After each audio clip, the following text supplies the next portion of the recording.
পৃথিবীর মানচিত্রে এমন কিছু দেশ আছে যাদের নাম খুব কম মানুষই জানে, কিন্তু সেই অজানার আড়ালেই লুকিয়ে থাকে সবথেকে বেশি রহস্য।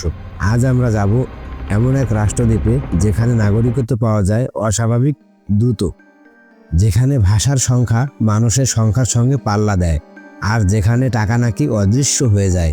এই দেশের নাম ভানুয়াতু। ভানুয়াতু অবস্থিত দক্ষিণ প্রশান্ত মহাসাগরে। চারপাশে শুধু নীল জলরাশি, আর তার মাঝখানে ছড়িয়ে থাকা ৮০টিরও বেশি দ্বীপ। এই পুরো দেশের জনসংখ্যা মাত্র কয়েক লক্ষ, কিন্তু এত ছোট একটি দেশ কিভাবে বারবার উঠে আসে আন্তর্জাতিক আলোচনায়? এই ছোট দেশে আছে ১০০টিরও বেশি স্থানীয় ভাষা। একটি দ্বীপে এক ভাষা, পাশের দ্বীপে সম্পূর্ণ ভিন্ন ভাষা। এমনকি একই পরিবারের মানুষও অনেক সময় একে অপরের ভাষা বোঝে না। ভাষাবিদরা বলেন ভানুয়াতু হলো ভাষা জীবন্ত জাদুঘর। ভানুয়াতুকে আলোচনায় এনেছে তাদের দ্রুত নাগরিকত্ব ব্যবস্থা। শোনা যায় মাত্র ১ থেকে ২ মাসেই এখানে নাগরিকত্ব পাওয়া সম্ভব। না লাগে স্থায়ী বসবাস, না লাগে ভাষা পরীক্ষা।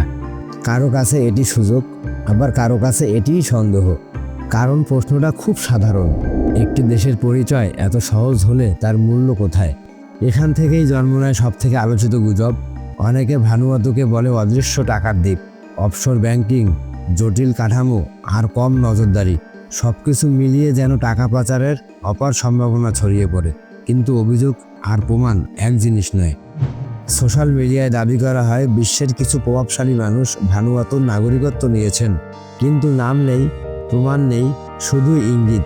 আর যেখানে তথ্য কম সেখানেই গুজব সবথেকে দ্রুত ছড়ায়। নীরবতাই কখনো কখনো সবচেয়ে ভয়ঙ্কর শব্দ। ভানুয়াতু কি সত্যি রহস্যভরা এক দ্বীপ, নাকি আমরা নিজেরাই রহস্য তৈরি করি অজানাকে ভয় পাওয়ার কারণে? সত্য আর গুজবের মাঝখানে একটি খুব পাতলা রেখা থাকে, আর সে রেখাটাই সবচেয়ে বিপজ্জনক। কারণ সত্য সবসময় সহজ নয়, আর রহস্য সবসময় মিথ্যা নয়।